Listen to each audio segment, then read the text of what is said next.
ہمارے سماج میں کتنے ایسے مرد اور عورتیں ہیں کہ خدا نے اپنی توفیق اور کرم سے ان کے نکاح کر دیے اور ان کے درمیان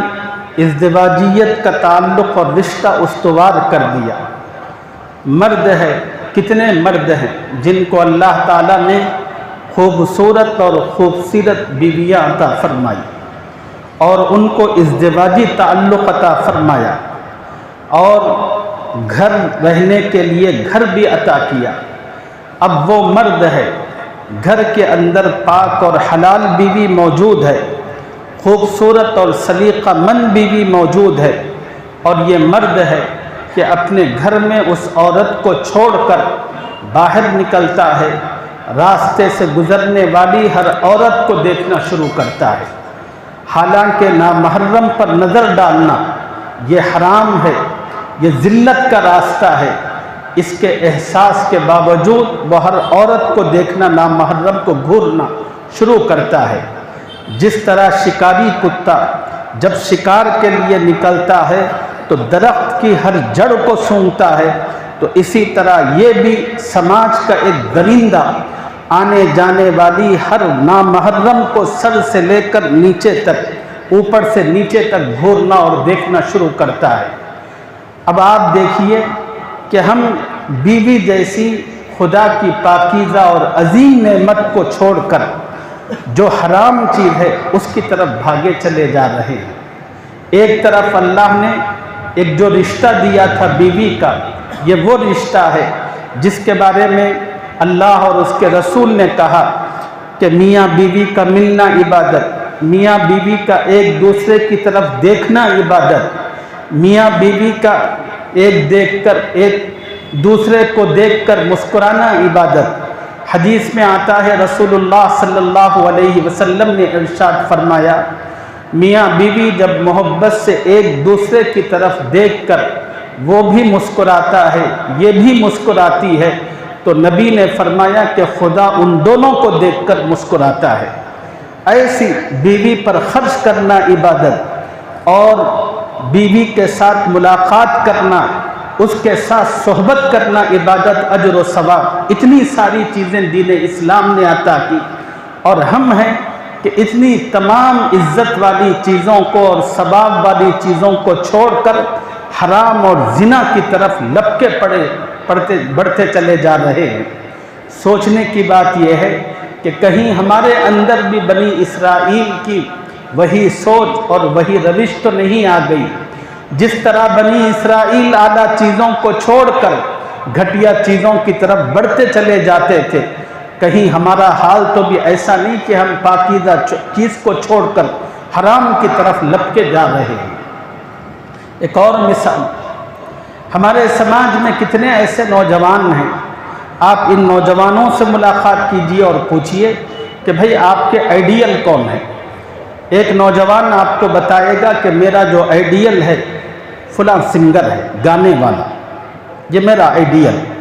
اب اس کا ہیئر اسٹائل دیکھیے، اس کے کپڑے دیکھیے، اس کے اٹھک بیٹھک دیکھیے، اس کے چلنے پھرنے کا انداز دیکھیے۔ اب نوجوان جس کو آئیڈیل بناتا ہے اپنی تمام تر چیزیں اسی کے مطابق کرنے کی کوشش کرتا ہے۔ کچھ نوجوانوں کو پوچھئے کہ بھئی آپ کا آئیڈیل کون ہے، تو وہ فوراً کسی فلمی ہیرو کا نام لے لے گا اور کہے گا کہ میرا آئیڈیل وہ ہے۔ اب اس کا ہیئر اسٹائل، اس کے کپڑے، اس کی تمام چیزیں اسی طرح ہیں۔